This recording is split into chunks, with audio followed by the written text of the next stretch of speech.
আমার দু চারটি কথা বলার সুযোগ হয়েছে। মানে আজকে জাতীয় দৈনিক মাতৃজগৎ পত্রিকার 22তম প্রতিষ্ঠা বার্ষিকী উদযাপন উপলক্ষে আজকে যে অনুষ্ঠানটি এখানে আয়োজন করা হয়েছে, সেই অনুষ্ঠানে আমি একজন অতিথি হিসাবে মঞ্চে উপস্থিত ছিলাম, কিন্তু আমার ম্যানেজিং কমিটির যারা এখানে আজকে দায়িত্ব পালন করেছেন তারা আমার নামটি ভুলে গিয়েছিলেন। তো আমার কথা তাদের স্মরণ ছিল না, বিধায় আমাকে কথা বলার সুযোগ দেওয়া হয়নি। যাই হোক, অবশেষে যেহেতু আমি একটু সুযোগ পেয়েছি, আমি দু চারটি কথা বলবো। জাতীয় দৈনিক মাতৃজগৎ পত্রিকার 22তম প্রতিষ্ঠা বার্ষিকী উদযাপন উপলক্ষে আজকে আমার এই অনুষ্ঠানে যারা অংশগ্রহণ করেছেন এবং যারা এই অনুষ্ঠানে বিভিন্ন জেলা উপজেলা থেকে এসেছেন, আপনাদের সবাইকে আমার অন্তরের অন্তঃস্থল থেকে আন্তরিক অভিনন্দন জানাচ্ছি এবং কৃতজ্ঞতা প্রকাশ করছি। বিশেষ করে ঢাকা প্রেস ক্লাবের সম্মানিত সভাপতি আরামগঞ্জের কামাল ভাই, মফস্বল সাংবাদিক ফোরামের নেতা, আপনারা সবাই ছিলেন বাংলাদেশের একেবারে সুপরিচিত একজন মানুষ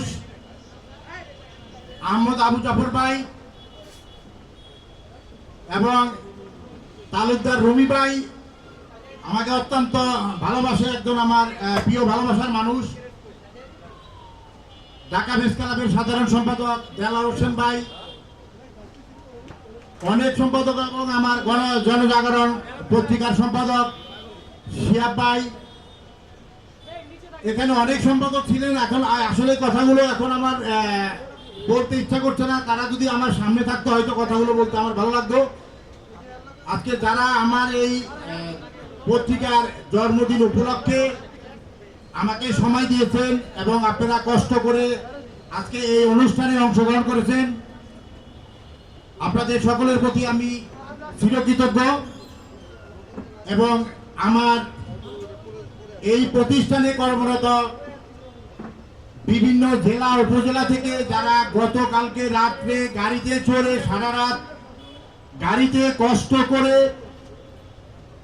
আজকে এই অনুষ্ঠানে এসে অংশগ্রহণ করেছেন, আমি আপনাদেরকে ধন্যবাদ দিয়ে ছোট করতে চাই না।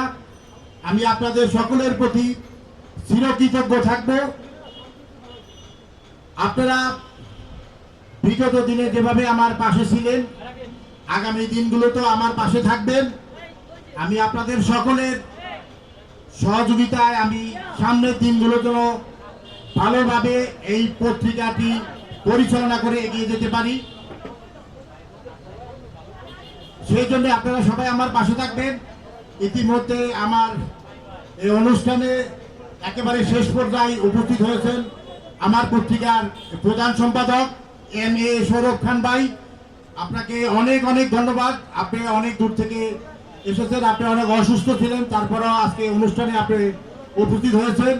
এবং আলমগীর ভাই আমার এই পত্রিকার সিনিয়র একজন ক্রাইম রিপোর্টার, তিনিও যাত্রাবাড়ি থেকে এসেছেন, তিনিও একটি বিশেষ কাজে ছিলেন, আমাকে ফোন করেছিলেন, তারপরও তিনি একটি ভুল ঠিকানায় গিয়ে হয়তো সময় লেট হয়ে গিয়েছে। আমি আপনাদের প্রতি কৃতজ্ঞতা প্রকাশ করছি। যারা এখনো এই অনুষ্ঠানের এই মঞ্চের সামনে যারা বসে আছেন, আপনারা আর কিছু সময় একটু অপেক্ষা করে আমাদের একটি সাংস্কৃতিক অনুষ্ঠান আছে, সেই অনুষ্ঠানটি আপনারা উপভোগ করবেন। বাইরে বৃষ্টি হচ্ছে, আসলে আপনারা বের হতে পারবেন না, আল্লাহ রহমতের বৃষ্টি। তো আজকে সাংস্কৃতিক অনুষ্ঠান আমাদের আবু জাফর ভাই, আহমদ আবু জাফর ভাই এবং রুমি ভাই, তালুকদার রুমি ভাই, আপনারা কিছু হলো আজকে সাংস্কৃতিক অনুষ্ঠান উপভোগ করবেন। আপনাদেরকে আমরা আজকে সাংস্কৃতিক অনুষ্ঠানে দেখতে চাই এবং আমাদের এখানে যারা আজকে শিল্পী বৃন্দরা এসেছেন, যারা গান পরিবেশন করবেন, তারা আপনাদের উদ্দেশ্যে কিছু গান আজকে পরিবেশন করবেন। আপনারা অবশ্যই আজকে সাংস্কৃতিক অনুষ্ঠানটি উপভোগ করবেন।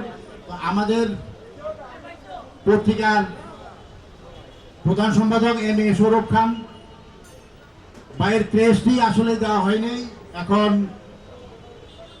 আমি অনুরোধ করব আমাদের এখানে অতিথিবৃন্দ যারা রয়েছেন, আপনারা আমার প্রধান সম্পাদক এম এ সৌরভ ভাইয়ের হাতে ক্রেস্টটি তুলে দিবেন। আপনারা একটু মঞ্চে আসবেন। আমি আবারও আপনাদের সকলের প্রতি কৃতজ্ঞতা প্রকাশ করছি যারা দূর দূরান্ত থেকে এসেছেন। আমি আপনাদের সকলের প্রতি কৃতজ্ঞতা প্রকাশ করছি। সবাই ভালো থাকবেন, সুস্থ থাকবেন এবং জাতীয় দৈনিক মাতৃজগৎ পত্রিকার সাথে থাকবেন, আমার পাশে থাকবেন। আপনারা আমার সদস্য হিসাবে, আমি আপনাদের সদস্য হিসাবে আপনাদের পাশে থাকবো, আপনারা আমার পাশে থাকবেন। এখন আসলে বক্তব্য দেওয়ার অনেক কিছু ছিল, বক্তব্য দেওয়ার মতো অনেক কথা ছিল। এখন এই মজলিসে আসলে বক্তব্য দেওয়ার মতো কোনো অনুষ্ঠান শেষ, এখন সাংস্কৃতিক অনুষ্ঠান শুরু হবে। এখন আসলে কথা বলার কোনো সুযোগ নেই, তারপরেও দু চারটি কথা বললাম। যদি আজকের এই অনুষ্ঠানে আমার কোনো ধরনের কথাবার্তা, আচার আচরণে, আমার কার্যক্রমে এবং আমার পরিচালনার ক্ষেত্রে কোনো বিষয় যদি আমার কোনো ভুল ত্রুটি হয়ে থাকে, আপনারা দয়া করে আমাকে ক্ষমার দৃষ্টিতে দেখবেন। ভুল মানুষের করে ভুল হয়ে থাকতে পারে, আমিও ভুলের উঠতে না। আমার কোনো ধরনের ভুল হয়ে থাকলে, আবার আমার এই পরিবারের, আমার আজকের এই পরিচালনার যদি কোনো ভুল হয়ে থাকে, আপনারা অবশ্যই আমাকে ক্ষমার দৃষ্টিতে দেখবেন। সবাই ভালো থাকবেন, সুস্থ থাকবেন, নিরাপদে থাকবেন। সবাইকে আসসালামু আলাইকুম।